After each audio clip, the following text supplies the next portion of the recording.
ये indoor plant बहुत ही खूबसूरत पौधा है और बहुत ही सख्त जान पौधा है। ये आपके पास आसानी के साथ चलता रहता है। इसका नाम क्या है, इसकी देखभाल किस तरह करनी है, इससे नए पौधे किस तरह तैयार किए जाते हैं और इसका रेट क्या होता है नर्सरियों के ऊपर, ये सारी मालूमात आज के व्लॉग में आपको दूंगा। वीडियो पूरी देखिएगा। बिस्मिल्लाहिर्रहमानिर्रहीम, अस्सलाम वालेकुम वरहमतुल्लाहि वबरकातुहू। Ahmad nurseries and agriculture company fruit plant register nursery से आप सबका भाई आमिर सलीम आपकी खिदमत में हाजिर है। दोस्तों, ये नर्सरी का गार्डनिंग चैनल है। इस चैनल को आप सब्सक्राइब कर लीजिए। इस पर आपको नर्सरी और पौधों के मुतालिक सीक्रेट बातें हम बताते रहते हैं। आज हम बात करेंगे इस पाम के ऊपर। ये जो पौधा आप देख रहे हैं ये बैत पाम है। इसके मुतालिक थोड़ी सी मालूमात आपको देता हूँ। छोटा सा का व्लॉग है, पूरा देख लीजिएगा। इस इंडोर प्लांट की केयर के मुतालिक जो भी अहम बातें हैं वो मैं आपके साथ शेयर करूंगा इस व्लॉग में। इंशाल्लाह आपको कुछ ना कुछ मालूमात ज़रूर इस व्लॉग में मिल जाएगी। तो चलिए वीडियो शुरू करते हैं। बैत पाम, इसको लेडी पाम भी कहा जाता है। लेडी पाम इसको इसलिए कहा जाता है क्योंकि इसकी पत्तियों की शेप इंसानी हाथ की उंगलियों की तरह होती है और बारीक बारीक उंगलियों की तरह। जिस तरह लेडीज़ की उंगलियां होती हैं उसी तरह इसकी पत्तियों की शेप होती है और हाथ की तरह, और ऊपर ये उंगलियों की तरह इसकी पत्तियां होती हैं, इसलिए इसको लेडी पाम भी कहा जाता है। वैसे इसका नाम रैपिस पाम है। बैत पाम भी इसको कहा जाता है। इंडोर प्लांट है, आपने इसको हमेशा साए में रखना है। ये धूप में रखेंगे तो धूप वाली साइड पे ये आप इसके पत्ते देख लीजिए। ये धूप वाली साइड है, इस तरफ से ये इस तरह इसके पत्ते ख़राब हो रहे हैं। इनकी जो शोखी है वो ख़त्म हो रही है क्योंकि ये साए में रखने वाला और साए में चलने वाला पौधा है। साए में आप रखेंगे तो आपका ये पौधा बहुत ही खूबसूरत लश ग्रीन होगा। अभी ये मेरे बाहर पड़े हुए हैं लेकिन इनके ऊपर दरख्तों का साया होता है थोड़ा बहुत।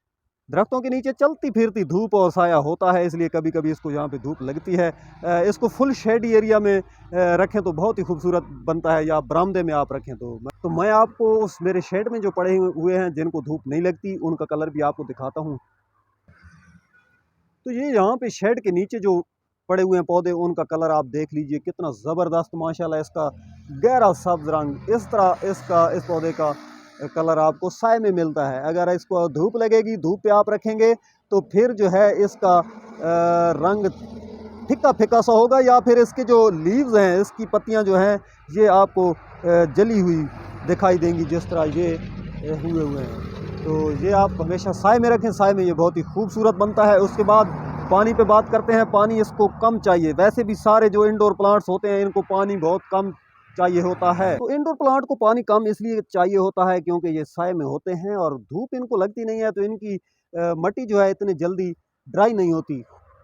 तो इसलिए इनको इन सब को पानी कम चाहिए होता है जो इंडोर प्लांट होते हैं। लेकिन इसमें बैत पाम जो है इसको भी बहुत ही कम पानी चाहिए होता है। इसको आपने पानी कम देना है, मतलब 3-4 दिन बाद या 6-7 दिन बाद जब भी आपने पानी देना है देख लेना है। अगर गमले की जो मिट्टी है इस तरह अगर 70-80% खुशक हो जाए तो फिर आपने इसको पानी देना है। अगर आप ज़्यादा पानी देते हैं तब भी ये पौधे आपके ख़राब होते हैं। अब इसकी प्रोपोगेशन पे बात करते हैं। तो इनकी प्रोपोगेशन का तरीकाकार ये होता है कि ये जो आपको नज़र आ रहे हैं ये बच्चे देता रहता है। इस तरह ये छोटे छोटे बेबीज इसके निकलते रहते हैं, गमला भर जाता है, फिर इसको रिपोर्ट करना पड़ता है। और रिपोर्ट जब इसको किया जाता है तो इसके ये अलग कर लिए जाते हैं। जितने भी पौधे हैं ये बिल्कुल आप इनको अलग करके अलग अलग गमलों में भी लगा सकते हैं। लेकिन अगर एक ही गमले में सिंगल एक पौधा लगाएं तो वो इतना खूबसूरत नहीं लगता, तो 2-3 पौधे लगाने पड़ते हैं। इसको आगे प्रोपोगेट इसी तरह किया जाता है कि इसकी जो है ना ये मिट्टी निकाल के इसको अलग अलग किया जाता है। इसको झाड़ के इसके 2-2 3-3 जो पौधे हैं वो गमलों में लगाए जाते हैं। फिर वो आगे इसी तरह बढ़ते रहते हैं, नए बच्चे वो निकालते रहते हैं, वो जो गमले भरते जाते हैं। तो इसको हमेशा इसी तरह प्रोपोगेट किया जाता है कि इसको गमले से निकाल के इसको 2-2 3-3 पौधे करके अलग गमलों में लगा दिया जाता है।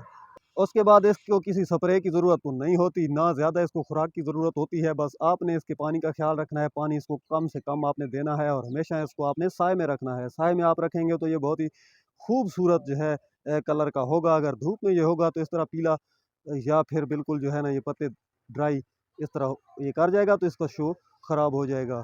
अब इसकी ग्रोथ पे बात करते हैं। तो इसकी ग्रोथ बहुत ही स्लो होती है।